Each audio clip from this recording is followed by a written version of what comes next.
Assalamualaikum warahmatullahi wabarakatuh. Kami dari kelompok 9 akan mempresentasikan terkait wireless connectivity and mobile application. Kami terdiri dari Jurgen Sulis Febi, Betaria B. Asmora, Ayu Suhaida Badu, Endu Simanjutak, Maria Diana Setia, dan saya Audrey Regulania.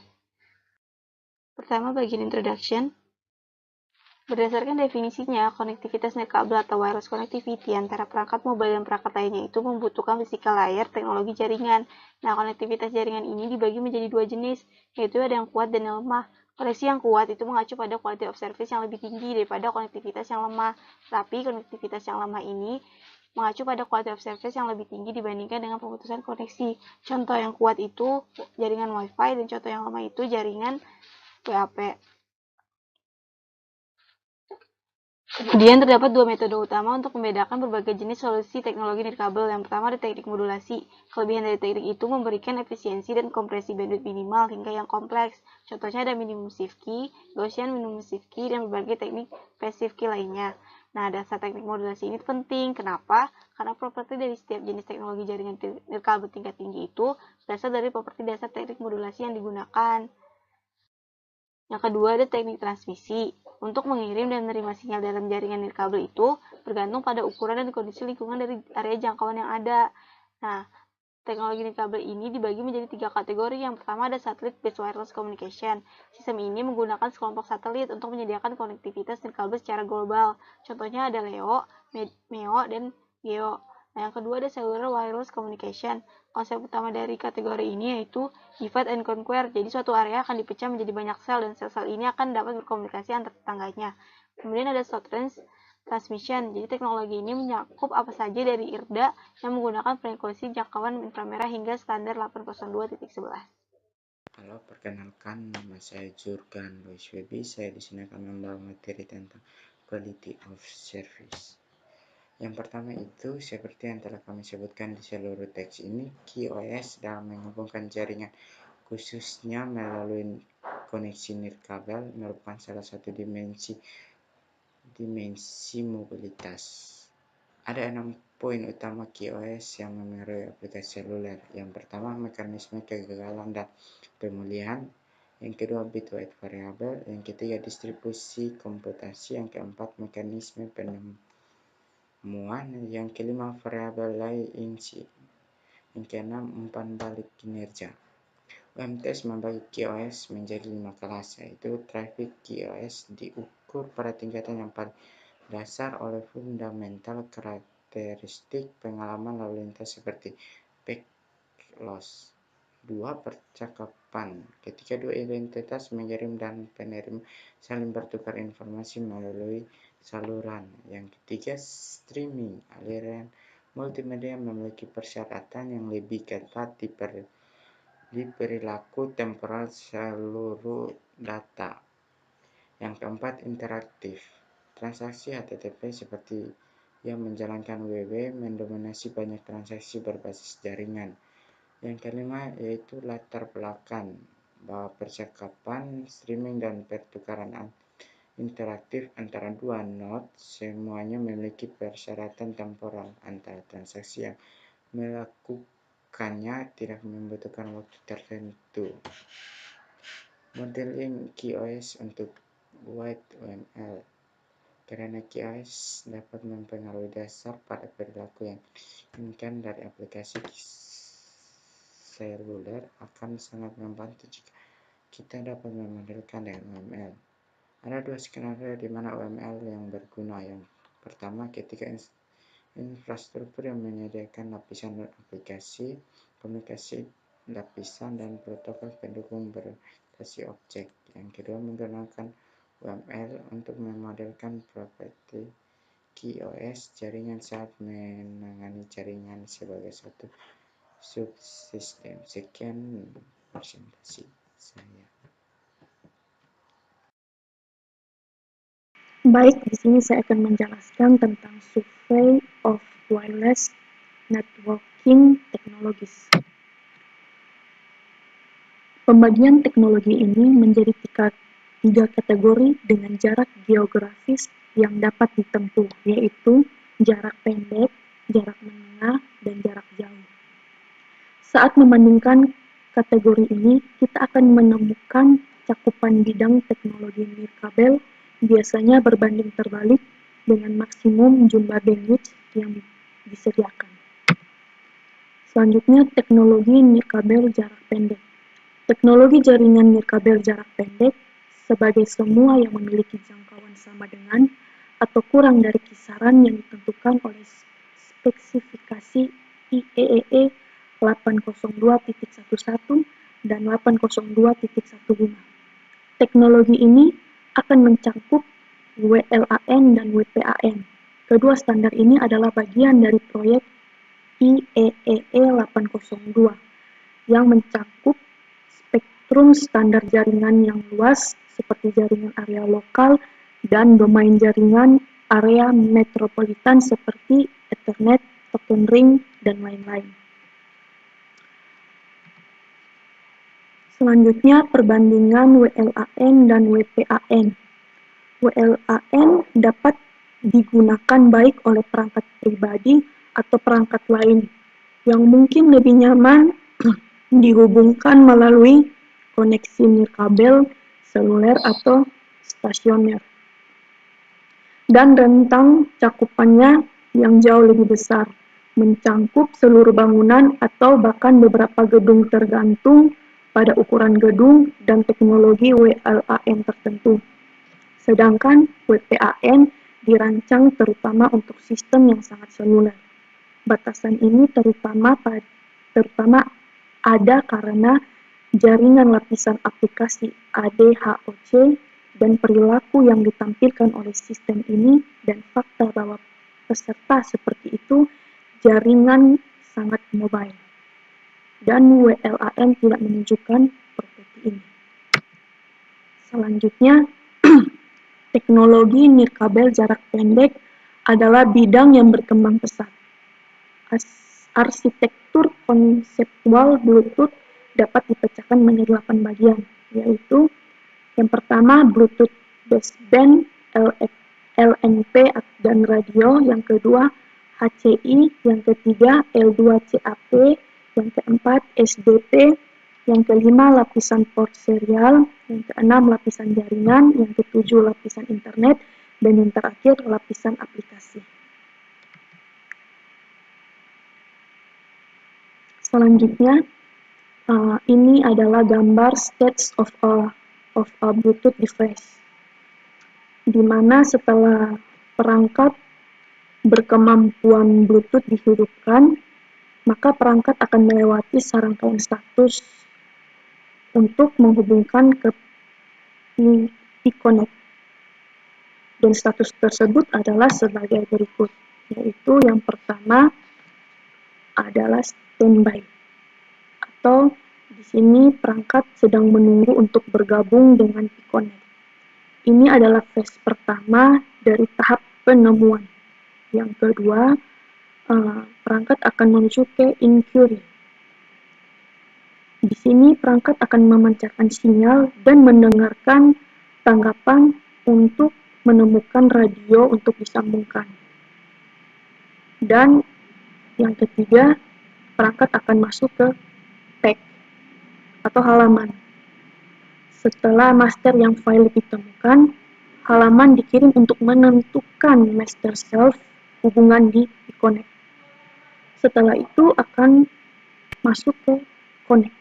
Perangkat akan connect, dan di sini adalah keadaan di mana perangkat tersebut terhubung di P-Connect dan bertransaksi dengan budak atau master lain di P-Connect. Dan selanjutnya yang terakhir, perangkat akan menuju ke park atau hold. Ini setara dengan mode hemat daya, di mana perangkat berada menghemat daya sebanyak mungkin. Status terakhir park atau hold ini membawa kita pada fakta bahwa Bluetooth membiarkan yang cocok untuk kendala daya perangkat seluler. Salah satu dimensi mobilitas biasanya diabaikan dengan sebagian besar teknologi seluler dan nirkabel. Jika ada masalah sinkronisasi data, maka perangkat akan menuju ke transmit data dan mentransferkan data kembali ke tahap pertama. Yang berikut, Bluetooth juga menjanjikan untuk menjadi salah satu teknologi jarak pendek yang paling menonjol. Suatu teknologi pendek yang paling menonjol untuk suatu teknologi nirkabel untuk tahun-tahun mendatang. Dan ini adalah gambar standar coverage 802.11, di mana pada gambar ini menunjukkan bahwa di mana standar 802.11 berada pada tumpukan relatif terhadap lapisan lain dari sistem komunikasi. Saat ini ada sejumlah standar, yaitu sejumlah standar 802.1.11 yang tersedia mulai dari 802.11a hingga 802.11g. Selanjutnya, standar dari 802.11 seperti standar Ethernet berkabel didasarkan pada topologi bus. Perbedaannya adalah bahwa media fisik untuk bus di dunia kabel terdiri dari kabel dan hub atau router. Di dunia wireless masih ada hub atau sebuah router. Itu untuk mengatur lalu lintas yang masuk dan keluar dari jaringan. Tetapi bus adalah ruang tempat gelombang merambat. Selanjutnya, di sini ada 3 yang berbasis standar 802.11, yaitu 802.11a, 802.11b, dan 802.11g yang implementasinya sedang tersedia secara komersial dalam bentuk hub dan kartu jaringan. Berikut Infrared Data Association atau IRDA adalah teknologi nirkabel jarak pendek yang telah digunakan selama beberapa tahun untuk menyediakan fungsionalitas seperti PAN. Perbedaan utama dalam implementasi fisik antara IRDA dan Bluetooth ini membutuhkan garis pandang yang jelas tanpa hambatan fisik di antara pengirim dan penerima para pihak. Selanjutnya, IROBX atau Infrared Object Exchange dan IRMC atau Infrared Mobile Connectivity. Masing-masing pertukaran objek dan mekanisme sinkronisasi yang dikembangkan oleh IRDA. IRDA memberikan kecepatan transmisi dari 2400 hingga 200 bps tergantung pada emitor, penerima, serta panjang dan kondisi ruang di antaranya. IRDA membutuhkan garis pandang yang jelas antara pemancar dan penerima. Maksimal jangkauan IRDA ditetapkan menjadi 1 meter. Meskipun merupakan bagian dari IRDA berdaya rendah telah ditentukan untuk jarak 10 cm atau kurang. Dan berikut ini adalah protokol nirkabel jarak pendek. Yang pertama adalah IRDA Transport Protocol. Yang kedua, IRDA Object Exchange Protocol. Yang ketiga, IRDA Infrared Link Access Protocol. Yang keempat, IRDA Infrared Link Management Protocol. Dan IRDA Infrared Transfer Features. Dan selanjutnya, teman saya yang akan menjelaskan. Perkenalkan, nama saya Andar Sumedintek dari Universitas Nusa Cendana. Di sini saya akan menjelaskan OLIP. Untuk definisinya sendiri, IP Mobile adalah protokol komunikasi standar terbuka yang didefinisikan oleh Internet Engineering Task Force memungkinkan pengguna perangkat mobil untuk menjaga IP yang sama alamat saat roaming antara jaringan IP. Mobile IP merupakan teknologi yang mendasari untuk mendukung berbagai mobile data dan aplikasi jaringan kabel. Untuk komponen IP mobile, di sini kita bisa lihat ada agen, sebuah router pada jaringan rumah yang berfungsi sebagai titik untuk komunikasi dengan mobile node. Yang kedua, agen atau router yang berfungsi sebagai mobile node, titik dari keterikatan ketika perjalanan ke jaringan asing. Yang ketiga, cut-off address, yaitu pemutusan titik terowongan menuju mobile node ketika tidak berada dalam jaringan asal. Yang keempat, koresponden node, yaitu perangkat bawah mobile node berkomunikasi dengan seperti web server. Untuk cara kerja IP sendiri itu kita lihat alurnya, itu agen discovery, yaitu sebuah mobile node menemukan proyek dan agen home-nya selama pencarian. Untuk tahap keduanya registrasi, yaitu mobile node mendaftarkan lokasi saat ini kepada agen host dan agen home. Untuk selanjutnya itu link, sebuah terowongan timbal balik diatur oleh agen home ke care of address, yaitu lokasi saat mobile node berjaringan range. Untuk rute paket ke mobile node seperti menjelajah. Sekian dari saya, terima kasih. Yang pertama, SMS pertama kali digunakan di Eropa pada awal tahun 1990-an dan menjadi lazim di pertengahan 1990-an. Di Amerika Serikat akhir tahun 1990-an dan tumbuh perlahan sejak saat itu.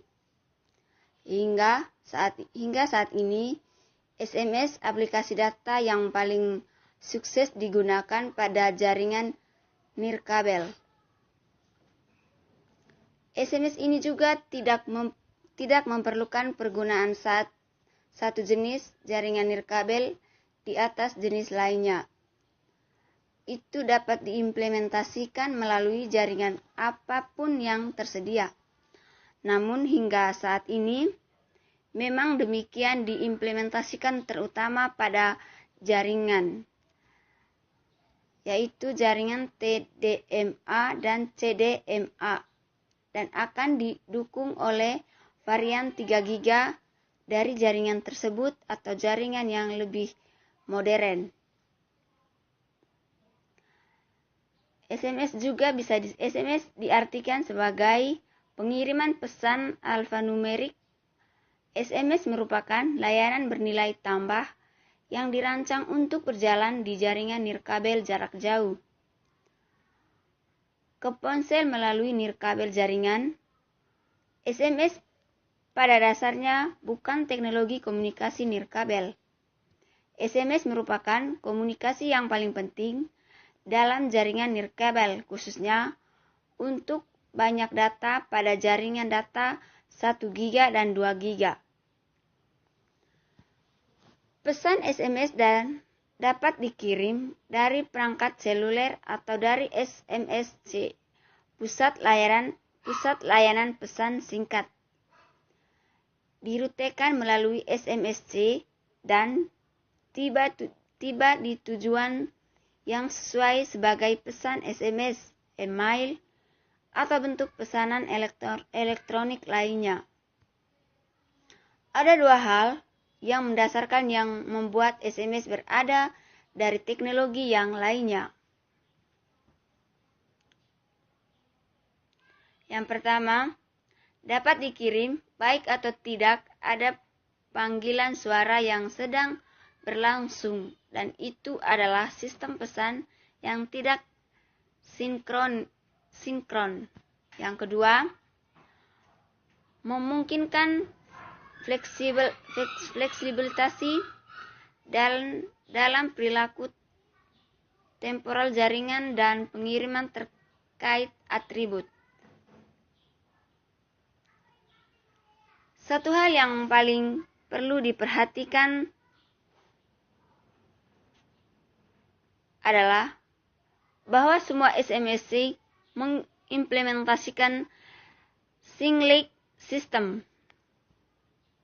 Sistem 7 konektivitas SS7 atau konektivitas ini penting untuk pengiriman pesan di antara jaringan yang berada dan merupakan bagian besar dari penerapan SMSC Gateway.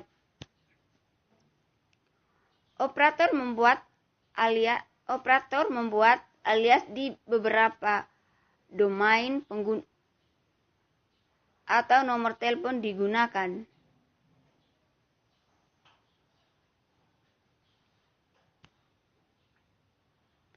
Atau dengan kata lain, menciptakan pesan sejauh yang kami ketahui. Sama dengan membuat email.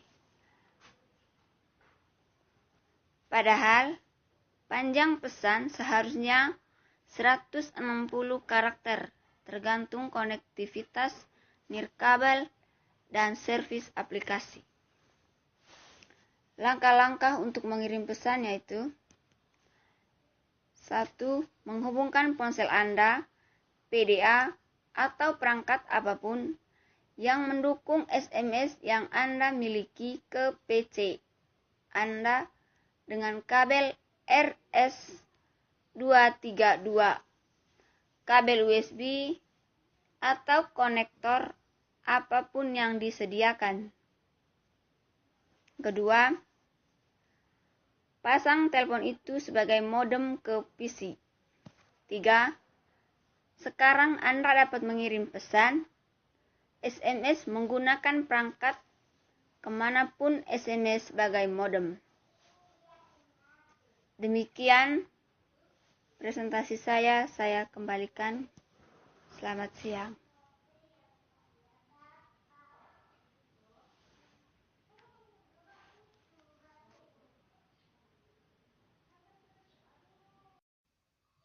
Yang keenam adalah what now. Pada materi-materi sebelumnya telah diberikan pengenalan beberapa teknologi paling luas untuk memberi kita pemahaman yang baik tentang keterbatasan dan kemampuan infrastruktur yang dimiliki aplikasi ponsel kita yang akan digunakan untuk komunikasi.